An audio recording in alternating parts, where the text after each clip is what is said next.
Good morning everybody. Today we are going to discuss about relative pronoun and possessive pronoun. So what is relative pronoun and how it is used, what are the commoners that are based on relative pronouns, all these things we will discuss here. सबसे पहले step में हम बात करेंगे relative pronoun होता क्या है, दूसरे स्टेप में हम बात करेंगे रिलेटिव प्रोनाउन के अंतर्गत आता क्या है, और तीसरे स्टेप में हम बात करेंगे कि रिलेटिव प्रोनाउन को लेकर के एग्जाम्स में क्या क्या प्रॉब्लम्स आती हैं। इसीलिए रिलेटिव प्रोनाउन को पूरा समझने के लिए वीडियो अंत तक देखना।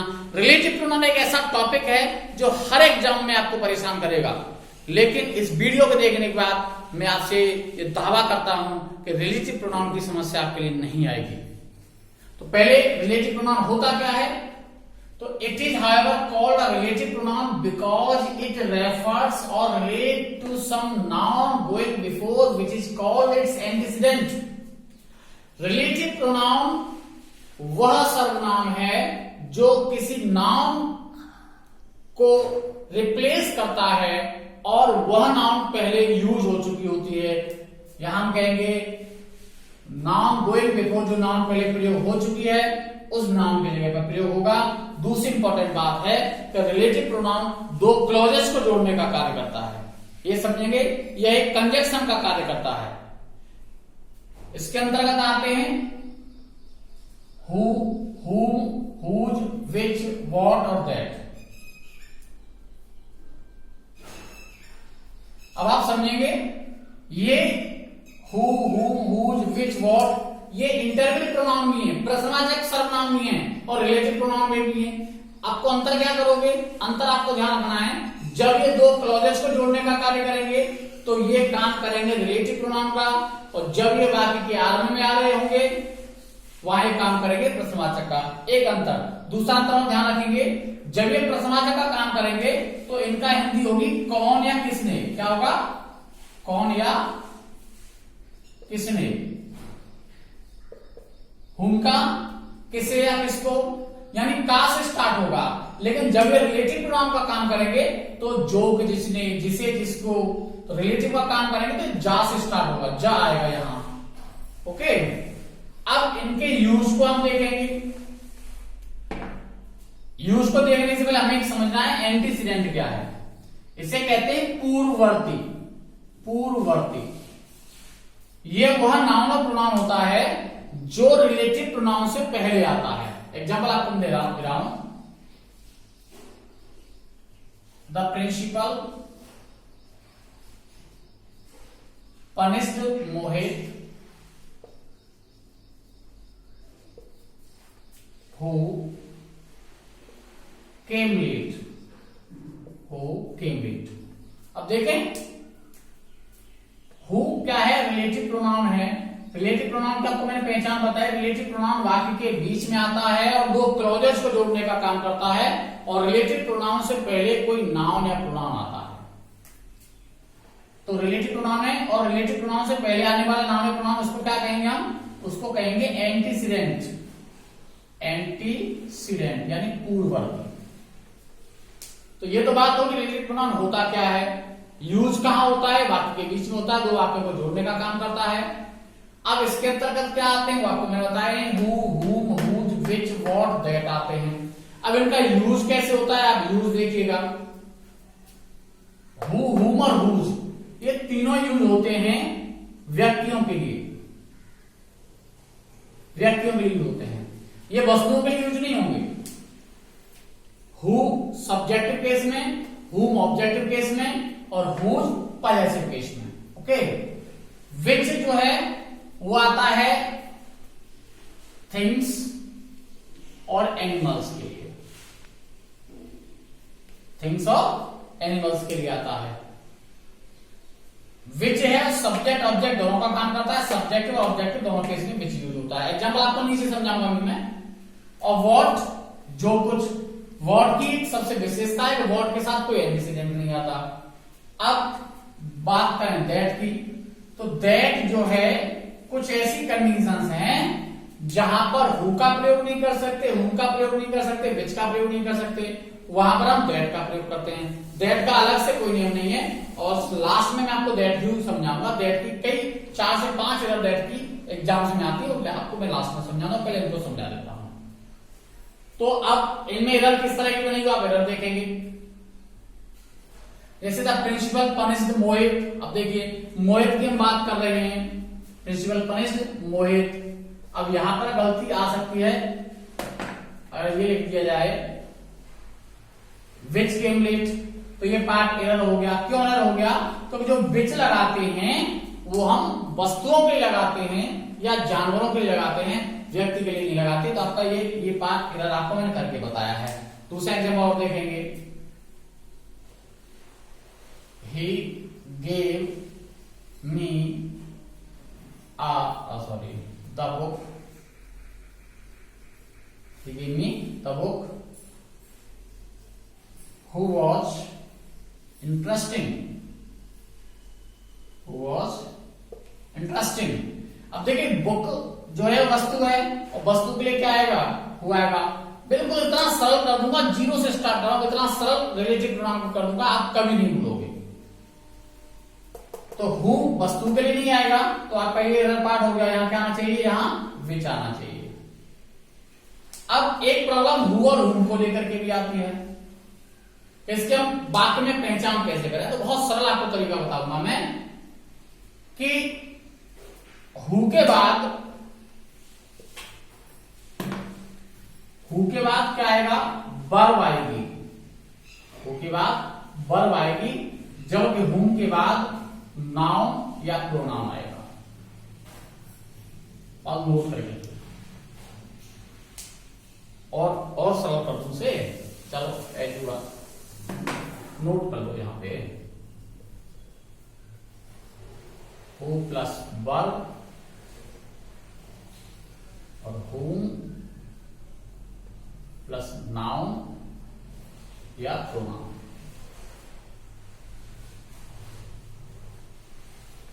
एग्जाम्पल देखिए,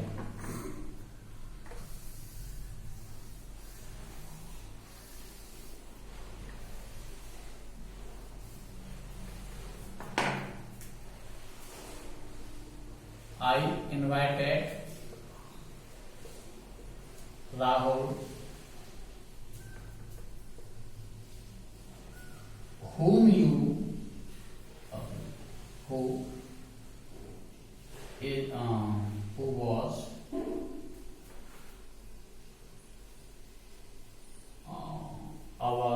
my classmate।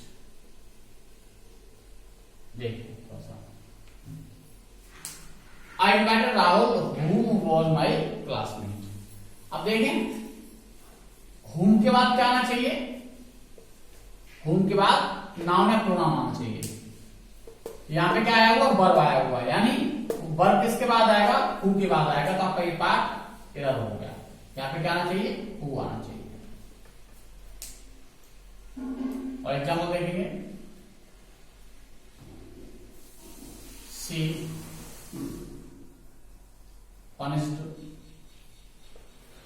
the boy who you know। अब देखेंगे, आपको मैंने बहुत सरल करके बता दिया है, हमेशा ध्यान रखेंगे कि हु के बाद वर्ब होनी चाहिए आगे, और हुम के बाद नाउन प्रोनाउन होना चाहिए। तो अब ये रिलेटिव प्रोनाउन को बहुत गहनता से आपको समझना है। तो यहां देखेंगे हु के बाद क्या आया, नाउन प्रोनाउन है, तो नाउन प्रोनाउन है, तो यहाँ हु तो नहीं आ सकता, क्या आएगा, हुम आएगा। शी पनिश द बॉय, उसने उस लड़के को दंडित किया जिसे तुम जानते हो, यानी हम हिंदी के हिसाब से भी उसको समझ सकते हैं, और अंग्रेजी के हिसाब से बात करोगे तो आपको याद रख लेना है, नोट कर लें आप। दूसरा एग्जाम्पल आप देखें आगे, हुज का जो यूज करते हैं, पजेसिव केस में यूज करते हैं।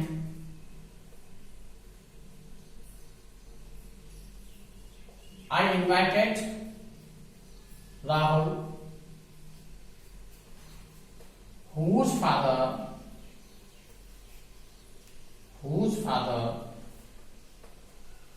was my best friend,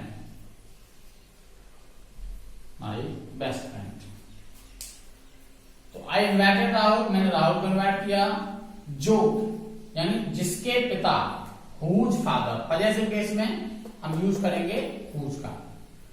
और एक पॉइंट और याद रखेंगे कि पजेसिव केस जानवरों के लिए भी हम हुज का प्रयोग करते हैं। पजेसिव केस में जानवरों के लिए भी हम हुज का प्रयोग करते हैं। एग्जाम्पल आपको मैं भी देता हूं, कॉम्पिटिटिव एग्जाम्स में कई बार उसको पूछा गया है और लास्ट ईयर एयरफोर्स के एग्जाम में भी आया है।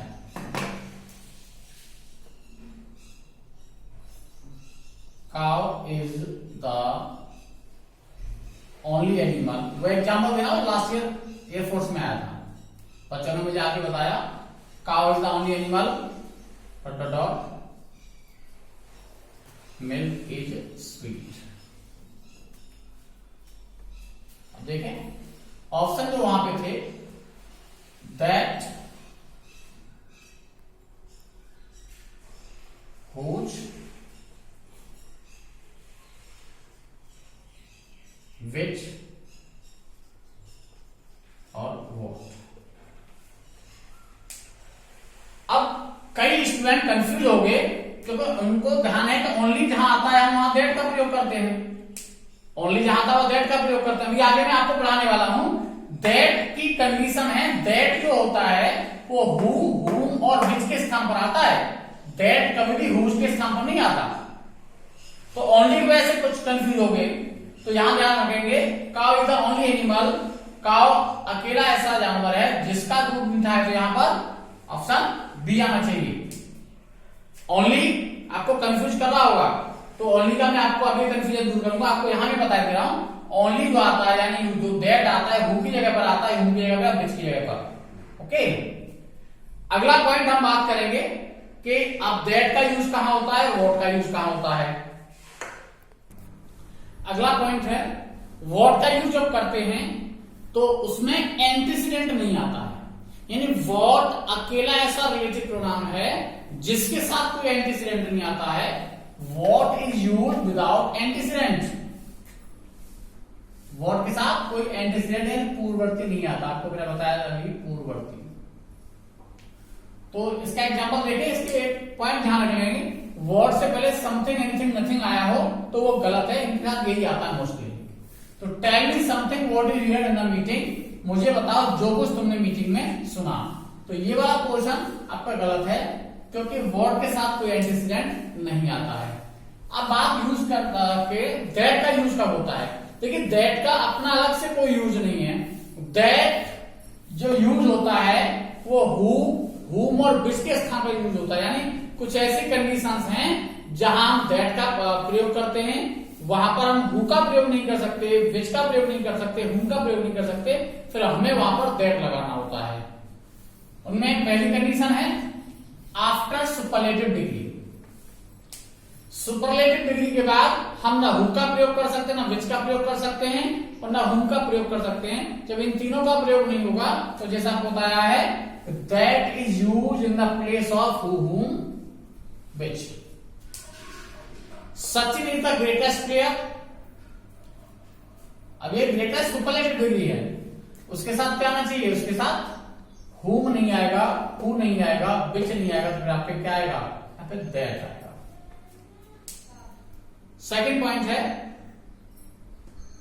And joins person and things, यानी यदि एंड से व्यक्ति और जानवर जुड़े हों। व्यक्तियों के लिए हु आता है, जानवरों के लिए विच आता है। जब एंड से व्यक्ति और जानवर दोनों जुड़े होंगे एंटीसीडेंट के रूप में, तो क्या लगाएंगे, तो वहां भी हम फिर दैट का प्रयोग करेंगे। जैसे एग्जाम्पल देखेंगे, the farmer and his dog which was hungry digested it, which was hungry. तो फार्मर एंड हिज डॉग ये एंटीसीडेंट दोनों हैं, एंड से जुड़े हुए हैं, तो अब यहां पर हम ना हु लगा सकते हैं ना विच लगा सकते हैं, यहां क्या लगाएंगे, यहां पर हम दैट लगाएंगे।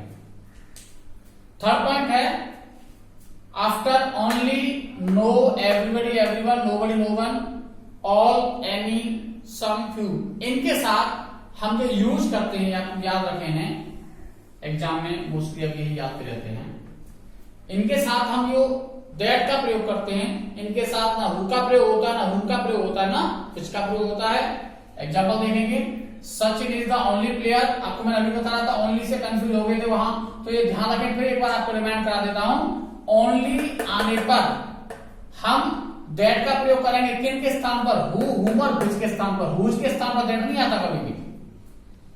तो Sachin is the only player who, तो यहां ओनली आ गया, तो यहां पर हु नहीं आएगा, यहां दैट आएगा। और एक पॉपुलर एग्जांपल आपको और याद दिला देता हूं मैं, आपने पढ़ा होगा, ऑल दैट ग्लिटर्स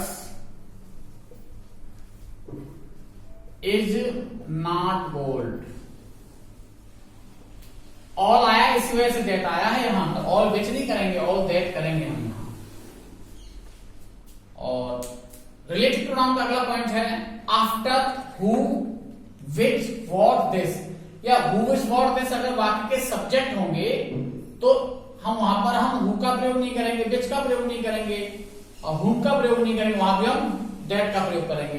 जैसे who is the student, who comes late, तो यहां पर हु पहले से आ चुका, तो हम यहां पर हु दोबारा नहीं लगाएंगे, यहां पर हम दैट लगाएंगे। इसके बाद करते हैं कि पजेसिव एडजेक्टिव क्या होता है। पजेसिव केस को समझने से पहले एक पॉइंट और याद रख लेना कि रिलेटिव प्रोनाउन को ऑब्जेक्टिव केस में छिपाया भी जा सकता है। यानी कई बार आपको रिलेटिव प्रोनाउन दिखेगा नहीं। एग्जाम्पल आपको दे रहा हूं, the few remarks that he made were suggestive, तो आप देखेंगे यहां पर दैट नहीं भी लिखें तो भी ये वाक्य करेक्ट है, क्योंकि यहां पर दैट छुपा देंगे। ऑब्जेक्टिव केस में, सब्जेक्टिव केस में नहीं छिपता, ऑब्जेक्टिव केस में छिप सकता है। और पजेसिव प्रोनाउन की बात करेंगे तो पजेसिव प्रोनाउन के अंतर्गत आपके आते हैं mine, ours, yours, his, hers और देयर्स। इन्हें हम पजेसिव प्रोनाउंस कहते हैं। और पजेसिव प्रोनाउन को सब्जेक्टिव केस में भी प्रयोग किया जाता है और ऑब्जेक्टिव केस में भी प्रयोग किया जाता है। जैसे दिस बुक इज माइन। दूसरा इंपॉर्टेंट पॉइंट है कि पजेसिव प्रोनाउन के साथ कोई नाउन नहीं आता है। एग्जाम्पल आपको मैं दे रहा हूं,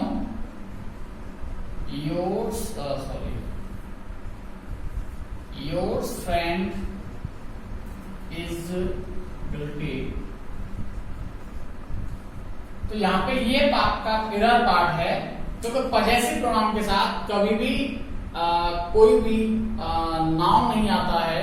पजेसिव प्रोनाउन हमेशा किरा आएगा, नाउन आता है वो पजेसिव एडजेक्टिव के साथ आता है। तो यहां पजेसिव एडजेक्टिव आएगा, अगर फ्रेंड है तो योर आएगा।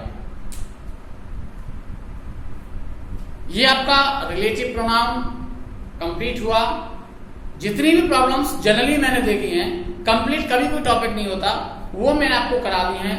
और भी अगर आपको कोई प्रॉब्लम है रिलेटिव प्रोनाउन से रिलेटेड तो आप मुझे कमेंट करना, नेक्स्ट वीडियो में उसे मैं इंक्लूड करके आपके सामने प्रेजेंट होता हूं।